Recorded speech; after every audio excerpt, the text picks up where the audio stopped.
Now, let's look at an example of critical path in action using a very simple project layout. Now, here we have 4 different activities. First, near the start, we have Activity A. Activity A is the direct predecessor to both Activity B and Activity C. At the same time, Activities B and C are predecessors of Activity D. Once Activity D is finished, we've reached the end of the project. Now, when we calculate all of these different pieces of information for the critical path for each activity, we undertake 2 different actions called the forward and the backward pass. That's because we can only calculate the information on the top row by moving forward, and we can only calculate the information on the bottom row by moving backward through the same series. Let's say that Activity A can begin on day 1, which of course is the day that the project can begin. We go ahead and add 1 to the 0 for the start here, since the start would be the predecessor. And then we have a 5-day duration for the project. In that case, the early finish date is 1, the early start date, plus the activity duration of 5 minus 1, therefore 5. Activity B can start on day 6. That's 1 day after the predecessor has been finished. That will be the earliest date that we can begin work. The duration is 5 days, which means that our earliest finish date would be on day 10. In other words, 6 plus 5 minus 1. Activity C follows the same formula here, but it has a longer duration. Work can also begin on day 6, but because it's a 10-day project, we don't expect this one to be finished until day 15 at earliest. Activity D can't begin until both B and C are complete. That means that C is the predecessor that matters here. Because Activity C can't be finished until day 15 at the earliest, that means the earliest work on Activity D can begin is on the 16th day of the project. With a duration of 15 days, Activity D's earliest finish would be on day 30. Because we now have the early start, early finish, and duration for each of these 4 activities, we can now work backwards. As we work backward, we want to start with the late finish. Now, the late finish is calculated as the late start of a succeeding activity minus 1. However, this is the very last activity that we see in this particular project. Therefore, our late finish date would be the same as our early finish date. Now, our late start would be calculated as the late finish minus the activity duration plus 1. In that case, that would be 30 minus 15 plus 1, resulting in a late start date of day 16.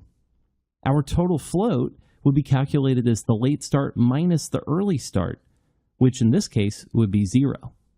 Now, when you see a total float of 0, that's an indication that that activity lies along the critical path. In the case of Activity C, to calculate the late finish date, we need look no further than the late start date for Activity D.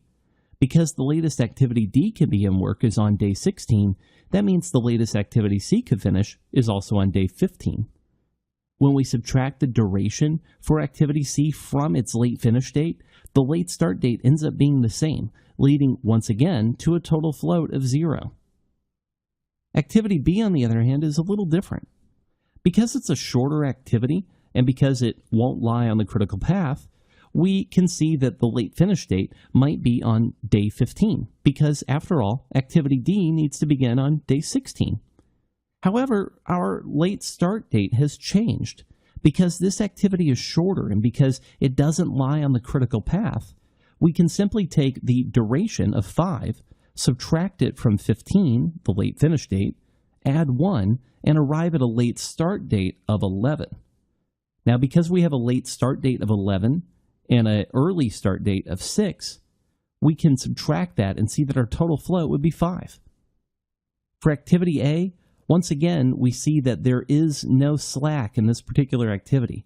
We see a float of 0, we see a start date of 1, that being the latest that it could start, the same as it could be the earliest. And we see that day 5 is going to be our late finish date as it feeds into both activities B and C. Now, once again, there's no slack found on the critical path.